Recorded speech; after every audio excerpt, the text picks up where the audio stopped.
अस्सलाम वालेकुम, मैं हूं सोनिया सत्ती। नाज़रीन, वज़ीर आज़म रूस के 2 रोज़ा दौरे पर मौजूद हैं। ज़ाहिर अहम शख्सियात से उनकी मुलाकातें भी हुई हैं। 23 साल बाद पाकिस्तान के किसी भी मुंतखब वज़ीर आज़म का ये पहला दौरा रूस है। ज़ाहिर है, एक तरफ इस दौरे को इंतहाई अहमियत का हामिल करार दिया जा रहा है, लेकिन दूसरी तरफ ये कहा जा रहा है कि ऐसे वक्त में यह दौरा किया जा रहा है जब अमरीका और इसके इत्तेहादी मगरबी ममालिक जो है वो हम देख रहे हैं कि यूक्रेन जो तनाज़ा है उस पर रूस और मगरबी ममालिक के दरमियान कशीदगी अपने उरूज पर है। तो ऐसे वक्त में क्या प्राइम मिनिस्टर का ये दौरा जो है वो होना चाहिए था? टाइमिंग कितनी अहम है? अमेरिका और वेस्ट इस दौरे को कैसे देखेगा? क्या पाक अमेरिका ताल्लुकात भी इससे मुतासिर होंगे? सारे मामलात पर आज तफसील से बात करेंगे। माहिर बैनुल अक़वामी उमूर और साबिक सफ़ीर ज़मीर अकरम साहब ने हमें ज्वाइन किया। थैंक यू सो मच ज़मीर अकरम साहब, आपके वक्त का। सर, सबसे पहले तो ये बताइएगा, ज़ाहिर है एक तरफ ये दौरा इंतहाई अहमियत का हामिल करार दिया जा रहा है, लेकिन दूसरी तरफ इस पर बहुत ज़्यादा बात भी हो रही है कि ऐसे वक्त में जब हम देख रहे हैं कि ऑलरेडी एक तनाज़ा वहाँ पर मौजूद है यूक्रेन के मामले पर, रूस और अमेरिका के दरमियान, जो दीगर मगरबी ममालिक हैं उनके दरमियान, तो कैसे देखते हैं? टाइमिंग के हवाले से क्या कहेंगे आप? पहली बात तो ये है कि इस दौरे की टाइमिंग तकरीबन 1 महीना या उससे ज्यादा उस वक्त ये तय किया गया था। उस वक्त कोई तनाज़ा नहीं था यूक्रेन में। दूसरी बात ये है कि ये तनाज़ा जो है रूस, यूक्रेन और मगरबी ममालिक के दरमियान है, इसमें हमारा कोई दो तरफा रूस का और पाकिस्तान का कोई मसला नहीं है। और इसके बिना पर हमें अपना दौरा मुलतवी करने की कोई रीजन नहीं बनती। तो मेरे ख्याल में कि जो प्राइम मिनिस्टर विजिट पर गए हैं उनके दौरे पर जिनको जाना चाहिए और जैसा वो गए ये दौरा होना चाहिए। सही। आपने जैसे आपने कहा कि ये बहुत अहम दौरा है, तो इसकी अहमियत की वजह से हमें इसको मुलतवी नहीं करना चाहिए था। सही। लेकिन सर, आपको क्या लगता है, इस वक्त ज़ाहिर है अमेरिका और पाकिस्तान के ताल्लुकात में भी सर्दमहरी वाज़े है।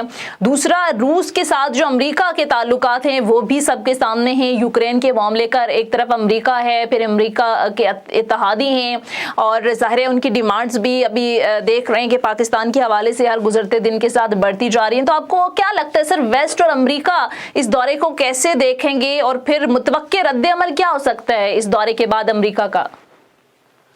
मुझे लगता है कि अगर कोई तनकीद भी होगी तो किसी जर्नल अखबार या कोई न्यूज की तरफ से होगी। हो सकता है कि कोई हुकूमत, अमेरिकी हुकूमत या वेस्टर्न हुकूमत की तरफ से भी कुछ बात हो, लेकिन उसका कोई इतना बुरा असर नहीं होगा, क्योंकि ये जैसे हमने पहले भी प्राइम मिनिस्टर साहब ने भी वाजे किया है, हमारे दफ्तर खारजा ने भी वाजे किया कि हम चाहते हैं कि यूक्रेन और ये मसले इसको सियासी तौर पर हल किया जाए। हम किसी भी जंग के खिलाफ हैं, तो हम किसी भी मुल्क के तरफदारी नहीं कर रहे हैं।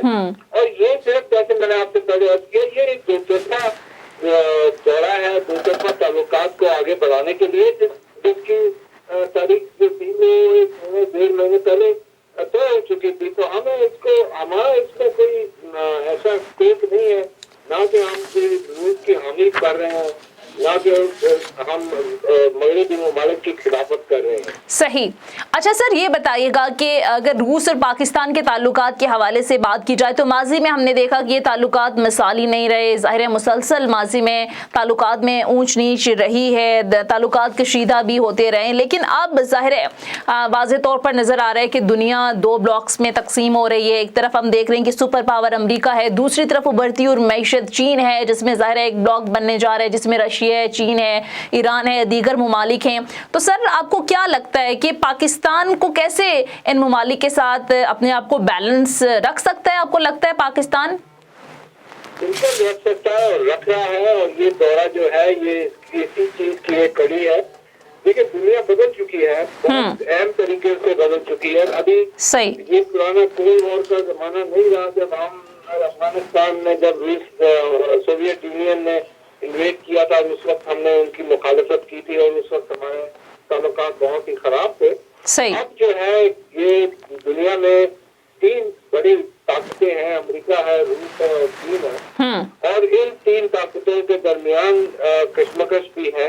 हम नहीं चाहते किसी एक ब्लॉक में ज्वाइन करना, लेकिन ये वाजे है कि हमारे अपने जो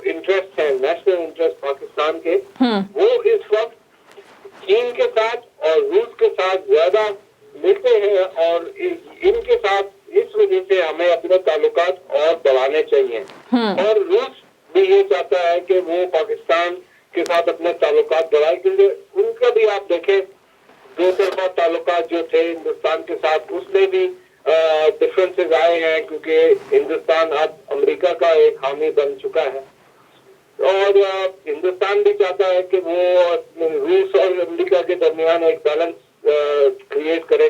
तो हर मुल्क अपने इंटरेस्ट को देख रहा है, और इसी तरह से हम भी अपने इंटरेस्ट को देख के अपने ताल्लुकात बढ़ा रहे हैं रूस के साथ, चीन के साथ, और हम चाहते हैं कि अमेरिका के साथ, लेकिन ये फिर अमेरिका के ऊपर मुनसर है कि वो हमसे कितना आगे ताल्लुकात बढ़ाना चाहते हैं। सही, लेकिन सर जाहिर है अगर हमारा पलड़ा चीन की तरफ जाता है, ये जाहिर है जो दूसरा ब्लॉक बन रहा है, अगर हमारा वजन इसकी तरफ जाता है तो हमारी मुआशी मुश्किलात आपको नहीं लगता कि बहुत ज़्यादा हैं? जाहिर है हमारी मईशत का ज़्यादातर जो दारोमदार है वो अमेरिका पर है, वेस्ट पर है, हमारी एक्सपोर्ट ज़्यादातर जाहिर है अमेरिका और मगरबी ममालिक से वाबस्ता हैं। तो सर फिर आपको नहीं लगता कि यहाँ पर मामलात जो हैं वो ठीक नहीं होंगे? हमारी मजबूरी है अमेरिका के साथ ना चाहते हुए भी ताल्लुकात रखना। पाकिस्तान में बदकिस्मती से हम ये कभी भी तस्लीम नहीं करते हैं कि चीन ने पाकिस्तान की कितनी मदद की और कितनी ठोस किस्म की मदद की है। हम सिर्फ अमेरिका की तरफ देखते हैं और IMF की तरफ देखते हैं और अमेरिका के जो एक्सपोर्ट है ये तरफ देखते हैं। आप इसको मुकाबला करेंगे जिस तरह से चीन ने आपकी मदद की है शुरू से, आपके एटमी तवानाई के रिएक्टर्स जितने लगे हैं यहाँ पर, हमारी दिफाई उसमें जितनी उन्होंने मदद की है, अभी सीपेक से हमारी मदद हो रही है, सीपेक के साथ हमारी मैशत को में मदद हो रही है। तो और मैं कितने इतना वक्त नहीं है कि हम इतनी सारी हर चीज में जाके, लेकिन मेरा कहने का मकसद ये है कि चीन ने पाकिस्तान की बड़ी ठोस किस्म की शुरू से मदद की है, और उस किस्म की ठोस practical pragmatic lasting assistance support America की तरफ से कभी नहीं आया। लेकिन सर जिस तरह से वर्ल्ड बैंक, IMF, दीगर जो मालियाती इदारे हैं वो हाँ, लेकिन हमारे पास वर्चुअली हम सैंक्शंस के अंदर हैं। सही, हाँ, लेकिन सर जिस तरीके से ज़ाहिर है वर्ल्ड बैंक, IMF इसके हम चुंगल में जिस तरीके से फंस चुके हैं, ज़ाहिर है इतने कर्जे हम ले चुके हैं पिछले 70 सालों से, जो कुछ हुआ है हम एक तरह से इनके चुंगल में फंस चुके हैं। ज़ाहिर है हमें कर्जा वापस करने के लिए भी मजीद कर्जे लेने पड़ते हैं। तो सर ये फिर इस सूरत हाल से छुटकारा हासिल करना भी तो मुमकिन नहीं है ना इस वक्त, अगर हम अपनी इकोनॉमी की सूरत हाल को देखें तो। आप देखें हालिया जिन कड़ी शराइत पर हमें IMF ने जो है वो अभी किस्त दी, पैसे दिए, शराइत कड़ी हो रही हैं। दूसरी तरफ फेटफ के मामलात पर आप देखें तमाम की तमाम शराइत तकरीबन पूरी करने के बावजूद भी पाकिस्तान फेटफ की ग्रे लिस्ट से अभी निकला नहीं है। तो फिर इस तरीके से मुख्तलिफ तरीकों से पाकिस्तान को प्रेशराइज करने की कोशिश की जाती है। तो फिर इस सारी सूरत हाल से निकलने का कोई हल नजर आ रहा है आपको? मैं यही आपसे अर्ज कर रहा हूँ कि हल यही है कि आप अपने ऑप्शंस बनाएं, आप अपने ताल्लुकात ज्यादा मजबूत करें दूसरे ममालिक के साथ। और ये जो दौरा रूस का है ये उसकी एक कड़ी है। चीन का भी दौरा हो चुका है, आपने देखा पिछले महीने वहाँ भी वज़ीर आज़म साहब गए थे। तो ये हुकूमत की तरफ से ये कोशिश तो की जा रही है कि जो भी हमारे ऑप्शन हैं हम उनको एक्सरसाइज करें, और ये जो मसले जो जिनका आपने जिक्र किया इनमें से निकलने का तरीका यही है कि अपने ऑप्शंस बढ़ाएं, दूसरे ममालिक के साथ अपने ताल्लुकात को और बढ़ाएं और फरोग दें, और इस तरह से हम अपने माशी हालात को बेहतर कर सकते हैं। सही। अच्छा सर ये बताइएगा कि ज़ाहिर है इस वक्त जो यूक्रेन का जो तनाज़ा है हम देख रहे हैं, रूस यूक्रेन तनाज़ा शिद्दत इख्तियार कर रहा है, दोनों तरफ से बड़े सख्त बयान भी दिए जा रहे हैं। सर आपको लगता है कि रूस और अमेरिका में बढ़ती कशीदगी ये किसी बड़े तसादुम की शक्ल इख्तियार कर सकती है या नौबत जंग तक नहीं आएगी? आपको क्या लगता है? फिर अपना ये ख्याल है कि नौबत जंग तक नहीं आएगी। मतलब जंग अमेरिका और रूस या अमेरिका और उसके हामियों के दरमियान और रूस के दरमियान तो नामुमकिन बात है, क्योंकि वो तो एक बहुत बड़ा मसला हो जाएगा। हो सकता है कि रूस की फौजें जो है यूक्रेन में कोई काम कुछ करें, लेकिन वो भी अभी आई थिंक इतना ज्यादा लाइकली नहीं है। तो आप देखें वेस्टर्न कंट्रीज में जो भी कर सकते हैं वो कह रहे हैं कि हम आपके ऊपर सैंक्शन लगा देंगे। किसी ने ये नहीं कहा कि हम मिलिट्री सपोर्ट और आर्म्स नेटो जो है वो इसमें रूस के खिलाफ अपनी फौजें दे देगा। ये जरूर हो सकता है कि छोटी मोटी कशीदगी जो ये एरियाज हैं वहां पर हो सके, लेकिन इससे ज्यादा मुझे नहीं लगता कुछ होगा। सही, लेकिन सर फिर सूरत-ए-हाल क्या बनती देख रहे हैं? जाहिर है रूस का तो बड़ा एक वाज़ेह स्टांस है कि यूक्रेन और जॉर्जिया की जो नेटो के अंदर शमूलियत है वो किसी सूरत नहीं होगी। दूसरी तरफ जाहिर है अमेरिका और दीगर ताकतें हर तरह से कोशिशें कर रही हैं कि ये शामिल किए जाएं नेटो में। तो आपको लगता है कि दरमियानी रास्ता इस मामले पर निकलेगा? सत्य के दरमियानी रास्ता निकालना पड़ेगा, क्योंकि ये सैंक्शन असल मसला ये है कि हमें समझना चाहिए कि रूस के लिए ये जो है ना ये एक उनकी अपनी सिक्योरिटी और नेशनल इंटरेस्ट का मसला है। ये इस पर वो रूस की तरफ से कोई कॉम्प्रोमाइज नहीं करने के लिए प्रेसिडेंट पुतिन तैयार है। अच्छा, तो ये जो है कि आज या कल की बात नहीं है, ये पिछले 4-5 साल से ये बात आज चलती जा रही है। बिल्कुल, यस। कि नेटो को ये बढ़ाते जा रहे हैं, रूस के बॉर्डर्स तक ये लेके गए हैं, जबकि रूस ने शुरू से कहा हुआ है कि ये हमारी सॉवरेनिटी के खिलाफ है, आप ये मत करें। और एक वक्त था जब अमेरिका ने 1999 में उनको ये कमिटमेंट भी दी थी कि हम नहीं करेंगे, लेकिन उसके बावजूद ये किया गया है।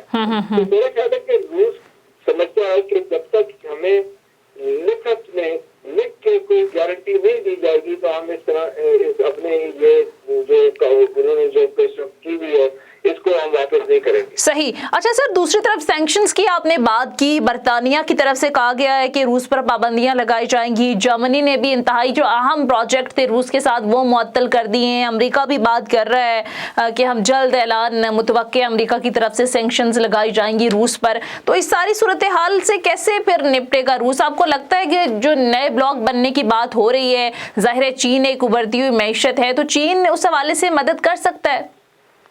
नए ब्लॉक तो बन चुके हैं।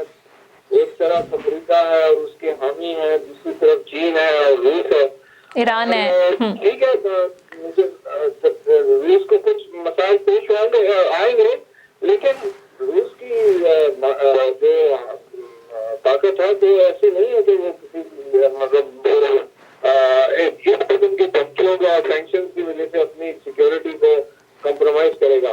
तो उनके पास ऑप्शन है, चीन ऑप्शन है, दूसरे ममालिक ऑप्शन है, और ये भी है कि जो मगरबी यूरोप में जो ममालिक हैं, जर्मनी है, फ्रांस है, इटली है, जो फॉर इंस्टेंस रूस से गैस लेते हैं, उन्होंने तो वो नॉर्थ स्ट्रीम अभी जर्मनी ने अनाउंस किया कि हम नहीं लेंगे, लेकिन कितने कब तक नहीं लेंगे, क्योंकि उनको असल जरूरत है रशिया की गैस सप्लाईज की।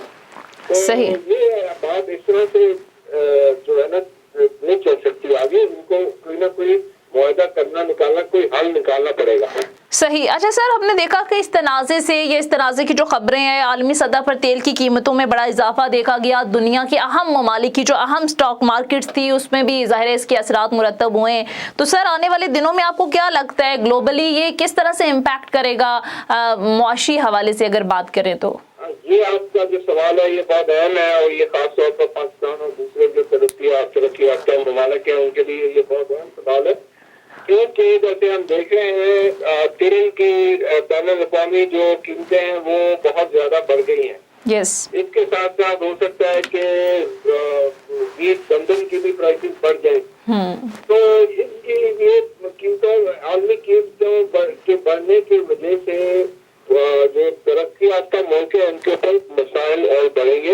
आप देखें, हम खुद देख रहे हैं पाकिस्तान में पेट्रोल की कीमत कितनी ज्यादा बढ़ गई है। उसकी वजह यह है कि आलमी कीमतें जो है वो बढ़ चुकी हैं, $100 के करीब पहुंच गई हैं, तो बैरल तो ये मुश्किल तो हमें होंगे। सही सही, ठीक है, बहुत बहुत शुक्रिया। साबिक सफ़ीर और माहिर बैनुल-अक़वामी उमूर ज़मीर अकरम साहब प्रोग्राम में हमारे साथ मौजूद थे। नाज़रीन, मुख्तसर ब्रेक लेते हैं, ब्रेक से जब वापस आएंगे तो फिर ज़रा कुछ बात करेंगे अपोजिशन की सियासत के हवाले से। हमने देखा कि बड़ी अहम मुलाकातें भी हो रही हैं। आज हमने देखा कि शहबाज शरीफ की जानिब से ज़ोहराना दिया गया आसिफ अली ज़रदारी साहब को, मौलाना फजलुर रहमान साहब को, और PDM की जो तमाम पुरानी जमातें थी उनकी जानिब से मेल मुलाकातों का सिलसिला भी एक बार फिर से शुरू हो गया। काफ लीग जो इत्तेहादी जमातें, अहम इत्तेहादी जमातें गवर्नमेंट की, उसके साथ भी मुलाकातों का सिलसिला जारी और सारी है। अब देखना यह है कि इसका नतीजा क्या निकलेगा। हुकूमत दूसरी तरफ देख रहे हैं कि बड़ी कॉन्फिडेंट लग रही है, वो कह रही है कि जितनी मर्जी मुलाकातें कर लें, गवर्नमेंट कहीं नहीं जाने वाली। दूसरी तरफ शेख रशीद साहब भी मशवरा दे रहे हैं प्राइम मिनिस्टर को कि जहांगीर तरीन जो है उनके साथ सुलह की जाए, उनके साथ राबिते बहाल किए जाएं, क्योंकि हम देख रहे हैं कि ये जो पूरी तहरीक अदम एतमाद का ये जो मामला है उसमें जो JKT ग्रुप है, जो जहांगीर तरीन ग्रुप है, वो काफ़ी अहमियत इख्तियार कर गया है। और अपोजिशन की अब तमाम की तमाम उम्मीदें ऐसा लग रहा है कि जहांगीर तरीन ग्रुप से हैं, क्योंकि शहबाज शरीफ की खुफिया मुलाकात भी हुई है। और अपोजिशन एक तरफ बड़ी कॉन्फिडेंट लग रही है, वो कह रही है कि हुकूमत आज जा रही है, कल जा रही है।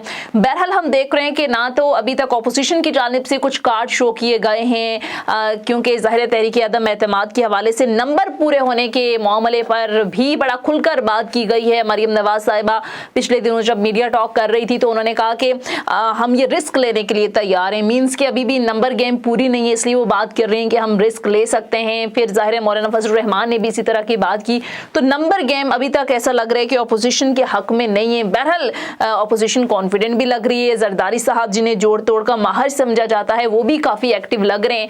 क्या सिनेरियो बनेगा इस पर ज़रा डिटेल में बात करेंगे मुख्तसर ब्रेक के बाद। Stay with us.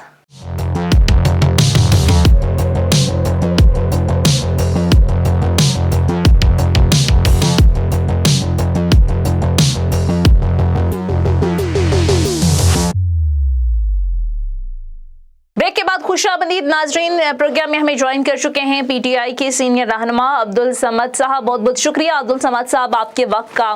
सर, ये बताइएगा कि अपोजिशन तो बड़ी कॉन्फिडेंट लग रही है, बड़ी अहम बैठक भी हुई है लाहौर में, मुलाकातों का सिलसिला भी जारी है और बड़ा दावा कर रहे हैं कि गवर्नमेंट आज है कल नहीं है। तो गवर्नमेंट कहीं अनर्व है, आप कहीं गवर्नमेंट की साइड पे कहीं कोई घबराहट है? 3.5 साल बाद थोड़ा सा जो है वो अपोजिशन का भी कोई कारोबार से चमका, तो उनके भी कोई डिनर वगैरह हुए, असेंबली हुए, दोहराने हुए, लेकिन एट द एंड जो है वही होना कि एक दूसरे को जैसा अकबर रिवायत वो मौलाना फजलुर रहमान साहब जब इस्लामाबाद आए थे तो उसके बाद वो फिर पूछते रहे PMLN वालों को, पीपल्स पार्टी वालों को कि धोखा दे दिया। वही PDM में हुआ कि पीपल्स पार्टी छोड़ गई। वही उनके जब ये तरीके, पहली बात तो तरीके बात लाएंगे ही नहीं, क्योंकि ये किसी एक बात पे तो इत्तेफाक इनका हो नहीं सकता। बार्गेनिंग पोजीशन थोड़ी सी अपनी इन्होंने पूरी पुरानी तरह पे काम करना है, क्योंकि किसी एक चीज पे तो इनका इत्तेफाक होना नहीं। और at the end of the day जो है वो ये बसाई गई बात हो जानी है और फिर नई तारीख पे नई तारीख। सर, वैसे बौखलाहट हुकूमती सफों में भी है कहीं ना कहीं सर, इसी तरीके से हुकूमत जो है ना वो अपना टेन्योर पूरा कर देगी। लेकिन अब्दुल समद साहब, जिस तरह से जब से शहबाज शरीफ की जहांगीर तरीन साहब से खुफिया मुलाकातों की खबरें मंजर आम पर आई हैं, बहरहाल हुकूमती सफ़ों में भी कहीं ना कहीं हलचल तो है। शेख रशीद साहब जो इंटीरियर मिनिस्टर हैं उन्होंने प्राइम मिनिस्टर को मशवरा दिया है कि आप सुलह कर लें जहांगीर तरीन साहब से। तो कहीं खतरा है कि जहांगीर तरीन ग्रुप तो जाहिर है अगर मिल जाते हैं अपोजिशन के साथ तो फिर तो ये बड़ी आसानी से लेकर आ जाएंगे तहरीक अदम एतमाद, फिर तो खतरा है आपको? देखिए, जहांगीर तरीन ग्रुप ने पहले भी बड़ी कोशिश करके देखी, फिर वही हुआ कि उनके जो मेंबर थे उन्होंने जो जिन पे इल्जाम लगाया, फिर माफियों को बात आ गई। फिर उसके बाद जो है वो ना तो वो बजट में भी यही मुलाकातें, देखिए मुलाकातें होती रहती हैं, सियासी लोगों की हलचल मुलाकातें, यही जमहूरियत का हुस्न है, यही रौनकें हैं, ये लगी रहनी चाहिए। अदरवाइज इसका अगर आप ये कहें कि फ्लोर ऑफ द हाउस कोई उस पे ये कोई तब्दीली लाने में या कुछ वो करने में इनका आईनी हाथ है, बिल्कुल तरीके अपने लाना भी इनका आईनी हाथ है। किसने रोका इनको तरीके? अच्छा, और अगर कामयाब हो गई तो फिर आज तक तो पाकिस्तान की तारीख में कोई तरीके अपने अतमाद कामयाब नहीं हुई, और उस दौर में भी नहीं हुई जब चांगा मांगा की सियासत हुआ करती थी। बिल्कुल। जब चांगा मांगा की और बोर्डन की सियासत हुआ करती थी, जब फ्लोर क्रॉसिंग भी हुआ करती थी, तब भी अगर कोई तरीके अपने अतमाद कामयाब नहीं हो सकी, तो इस दौर में ये प्रोको देता कि जब अभी पिछले हफ्ते ही हमने सेनेट में इनकी अदबी अक्सरियत होने के बावजूद हमने ओबरा का एक अमेंडमेंट जो पास कराई है, अगर ये सेनेट में मुंह दिखाने के काबिल नहीं रहे तो आप इसको प्रोको करते हैं कि जहाँ पे हमारी नेशनल असेंबली में अदबी अक्सरियत है, वहाँ पे आके ये हुकूमती अरकान को तोड़ जाएंगे, ये मुमकिन नहीं है। तो सर आपको ये लगता है कि ये अपोजिशन की जो मेल मुलाकातें हैं, आसिफ अली जरदारी साहब को तो बड़ा माहिर समझा जाता है जोड़ तोड़ का, वो तो कॉन्फिडेंट हैं, डेट्स दे रहे हैं, फिर लॉन्ग मार्च के हवाले से भी बड़ी खबरें हैं कि कह रहे हैं कि अलग अलग लॉन्ग मार्च नहीं होना चाहिए, अपोजिशन की तकसीम का एक तासुर जाएगा, दोबारा से वो पुरानी पीडीएम मिलकर बैठ गई है। तो सर आपको नहीं लगता कि कहीं ना कहीं हो सकता है कि ये कामयाब हो जाए? जोड़ तोड़ के माहिर की हालत ये है पंजाब में कि उनके 100 से ज्यादा उम्मीदवारों की 2018 में जमानतें जब्त हो गई थी। ये तो है जोड़ तोड़ के माहिरीन का। और अगर ये लॉन्ग मार्च लाते हैं इनको हम वेलकम करेंगे, इनको बिल्कुल, इनको जो फैसिलिटी चाहिए हमने जैसा फजल रहमान को फैसिलिटेट किया था, हम इनको भी फैसिलिटेट करने को तैयार है, मगर ये थोड़ा सा अपने दलों से बाहर निकल के बाहर तो आए ना। वैसे अच्छा, खाली सिर्फ शोषण छोड़ने से तो कुछ नहीं होता। वैसे सर जहांगीर तरीन ग्रुप से कोई राबिता करने की बातें चल रही हैं, शेख रशीद के मशवरे पर अमल हो रहा है? देखिए जहांगीर तरीन ग्रुप, पहली बात तो ये कि कोई ऐसा हम तो किसी ऐसे ग्रुप की वो नहीं करते, क्योंकि जो पीटीआई के टिकट पे इलेक्शन जीत जाए वो बाउंड है कॉन्स्टिट्यूशनली हुकूमत का साथ देने में। अगर कोई अपने दम पे कोई आजाद उम्मीदवार होता जो आया होता और उसने अपनी आजाद हैसियत बरकरार रखी होती, तब तो आप उनसे कह सकते हैं। हाँ, अगर कोई किसी में कोई नाराजगी या किसी वो जरूरी नहीं कि वो जहांगीर तरीन ग्रुप से हो, अगर किसी वैसे हुकूमती मेंबरान में अगर कोई नाराजगी है या वो तो हुकूमत उनको बिल्कुल उनको एंगेज किया करती है। अच्छा, एंगेज किया जा रहा है। ये सोचे कि वो किसी ग्रुप के नाम पर हुकूमत को ब्लैकमेल कर लेगा या, लेकिन सर करते रहे ना, माजी में ब्लैकमेल करते रहे। किस किस तरह के जहांगीर तरीन ग्रुप के जो मेंबरान हैं उन्होंने आके टीवी पर प्राइम मिनिस्टर के खिलाफ क्या क्या बातें नहीं की, किस तरह के तहफ़्फ़ुज़ात का इजहार नहीं किया जाता रहा।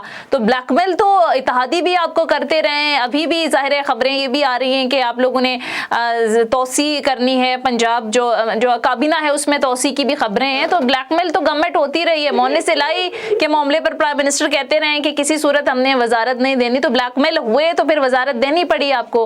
देखिए जिनकी आप तनकीद की बात कर रहे हैं वो तो फ्लोर ऑफ द हाउस पे तनकीद अगर कोई हुई भी सही तो वो जहांगीर तरीन ग्रुप की तरफ से नहीं थे, और अगर किसी ने की भी है तो वो भी पुरानी तरह पे काम कर रहा है। और रही बात इत्तेहादियों की तरफ से कभी ब्लैकमेल नहीं किया जाता। इत्तेहादियों ने अगर अपने मुतालबात रखे हैं या हुकूमत के को अपने वादे याद दिलाए या वो ये समझते हैं कि अभी भी सर वजारतें मांग रहे हैं, बाब पार्टी आपसे वजारतें मांग रही है, दीगर जो इत्तेहादी जमातें, तो सर ये ब्लैकमेलिंग नहीं आपको लगता है उनका हक है मांगना? मैं वही आपसे अर्ज कर रहा हूँ कि अगर कोई इत्तेहादी जमात ये समझती है कि उनको हुकूमत का ये हिस्सा जिसके ऊपर हुकूमत ने उनके साथ कुछ कमिटमेंट की थी वो अभी तक फुलफिल नहीं हुई, और वो अपना मुतालबा दोहराती है या हुकूमत को याद कराती है कि उनका जो कोई मुआहिदा था या जो हुकूमत पावर शेयरिंग फार्मूला उसके तहत अगर उनका कोई हिस्सा बाकी है तो वो मुतालबा करना तो बिल्कुल उनका जमहूरी हक है, उनका इखलाकी हक है, उसको हम ब्लैकमेलिंग नहीं कहते। लेकिन अनर्फ तो है ना सर, ये 3.5 साल आपको याद नहीं रहा कि उनके मुतालबात माने जाएं, अभी 3.5 साल के बाद याद आ रहा है कि उनकी वजारतें उनको दी जाएं, फिर जाहिर है जलसे जुलूस और अवाम में जाना, ये तो अपोजिशन का काम होता है कि मोबिलाइज करना। गवर्नमेंट ने तो अपनी कारकर्दगी से बताना होता है कि ये देखें ये मंसूबे हमारे, हमने देखा कि आपने अवामी मुहिम भी स्टार्ट की है, फिर MNAs को फंड्स के हवाले से बड़ी बात होती रही है जब आप लोग अपोजिशन में थे कि किसी सूरत नहीं देनी चाहिए, उस पर भी ये कह रहे हैं कि खजाने के मुंह खोल दिए गए। तो ये कहीं ना कहीं प्रेशर में है, इसलिए ये सारे चीजें जो हैं वो गवर्नमेंट के एंड पर सामने आ रही हैं। देखिए ये तो बिल्कुल ऐसे ही होता है, जो मेंबरान होते हैं वो ऐसे ही उनके मुतालबे होते हैं, जैसे कोई बच्चे माँ से अपना मुतालबा करते हैं। अच्छा, फिर मासी में तनकीद करते रहे ना आप लोग। किसी को फंड में कुछ तरक्याती फंड चाहिए, हर किसी के हर मेंबर के अपने हल्के के हवाले से डिफरेंट। तो माजी में फिर क्यों कहते रहे प्राइम मिनिस्टर के MNA MPs को फंड्स नहीं देने चाहिए? असूली तौर पे इस तरह के देखिए डायरेक्टली उसूलों पर समझौता कर रहे हैं ना आप। एक कोटा इशू किया जाता है जिनके तहत उनके यहाँ जो तरक्याती काम है वो कराए जाते हैं, और वो ये नहीं कि वो फंड्स उनके अकाउंट में ट्रांसफर किए जाते हैं। उनका मुतालबा ये होता है कि वो अपने जो मसाइल हैं वो ले सही। तो सर ये जो ज़ाब्ता इखलाक है इलेक्शन कमीशन के हवाले से, इसमें भी आप तरमीम ले आए ऑर्डिनेंस के जरिए, तो सर इसकी ज़रूरत वैसे क्या महसूस हुई आपको? इतनी जल्दी क्या थी आपको कि ऑर्डिनेंस के जरिए आपने ये मुसल्लत कर दिया? इस पर भी बहुत ज़्यादा तनकीद हो रही है। ज़ाहिर है पीका के हवाले से जो ऑर्डिनेंस है वो तो अलग टॉपिक है, इस पर अलग डिबेट है, बट ये जो ज़ाब्ता इखलाक के अंदर तरमीम है कि अब जो अरकान असम्बली हैं वो जाकर मुहिम चला सकते हैं, तो कोई खौफ है कि KP के ज़ाहिर है जो रिजल्ट वहां पर आए उस तरह के रिजल्ट पंजाब के अंदर ना हो, इसलिए ये किया गया है? अच्छा, इसमें ये दो ऑर्डिनेंस है, एक में तो पीका के हवाले से हाँ। कानून के हवाले से, दूसरा जो इलेक्शन जो हवाले से पीका के हवाले से आपको पता ही है बिल्कुल अच्छे से कितनी ताकत जो है वो चल रही है सोशल मीडिया के ऊपर, और फिर कहीं ना कहीं मेन स्ट्रीम मीडिया के ऊपर भी। इस तरह के माहौल में लेजिस्लेशन प्रोसीजर का तो आपको पता है कि वो टाइम टेकिंग काम होता है। यहाँ पे प्रेसिडेंट ने ये जरूरी समझा, अपना आईनी अख्तियार इस्तेमाल किया और सेक्शन 89 के तहत, आर्टिकल 89 के तहत उन्होंने इसको ऑर्डिनेंस। नहीं सर, क्या मतलब क्या जरूरत महसूस हुई इस वक्त? हाँ, प्रेसिडेंट जब दोनों हाउस इन ऑर्डर नहीं थे तो उन्होंने वो कर दिया, ऑर्डिनेंस अपना प्रोमulgate कर दिया। अब इसमें आप कोई ये तो कह सकते हैं कि जी होना ये चाहिए था कि कोई भी ऑर्डिनेंस की बजाय कानून साजी होनी चाहिए, तो कोई वो हाथ वाली बात नहीं। लेकिन क्या नो लीग ने कुछ 105 104 ऑर्डिनेंस अपनी सिंपल मेजोरिटी होते हुए भी, हम तो फिर साथियों के साथ चल रहे हैं, अपने 5 साल टेन्योर में 104 ऑर्डिनेंस लाए, 90 ऑर्डिनेंस लाई थी पीपल्स पार्टी। तब तो उनको मसला नहीं होता था कि जब वो अपनी सिंपल मेजोरिटी होने के बावजूद ऑर्डिनेंस लाते थे।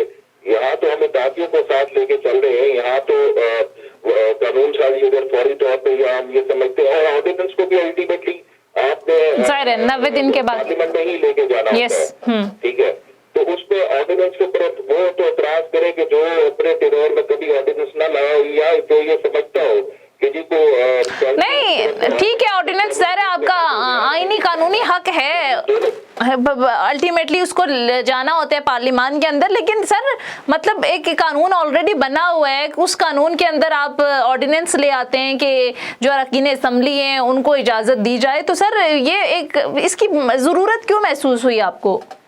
देखिए, इसकी जरूरत इसलिए महसूस हुई है क्योंकि जब ये इलेक्शन होने जा रहे हैं और वहाँ पे ये जो कौमी असम्बली के मेंबरान या हमारे सूबाई असम्बली के मेंबरान, जब इनको बिल्कुल उस चीज से रोक दिया जाता है तो वो अपने हल्कों में तो मौजूद होते हैं।